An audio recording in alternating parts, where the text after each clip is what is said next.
څوک غلطي سره د کفر الفاظ استعمال کړي، یعنی دین ته کنځل وکړي،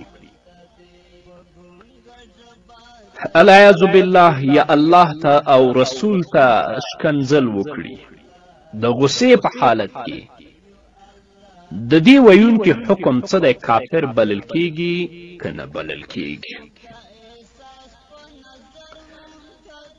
که څوک دین ته کنځل وکړي، هدف یې د دین سپکاوی وي، یا داسې وایي چې الله رب العزت نه روزي راکوي او نه شفا راکوي،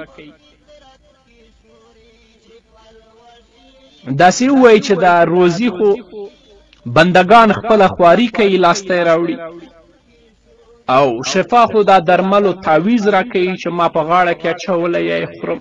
نو په همدغو کلمو او په دغو ویناوو سره دا کافر شه، د اسلام له دایرې نه ووته. که بیرته مسلمان کیږي، د لپاره تجدید د نکاح خپلې میرمن سره ضروري دی. کله چې د دې خبرو په ویلو سره کافر شه، نو کومه رابطه او علاقه د نکاح چې د ده او د میرمنې ترمنځ وه هغه ختمه شوه. اوس چې بیرته مسلمانېږي، نو تجدید د نکاح به کوي، میرمنې سره به سره نکاح تړي. ځکه په صورت الزاریات کې الله په 58 آیت کې فرمایي ان الله هو الرزاق ذو القوة المتین.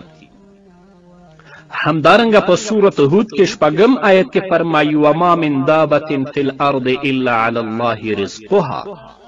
همدارنګه په صورت شعراء کې 8 آیت کې الله فرمایي واذا مرضت فهو یشفی.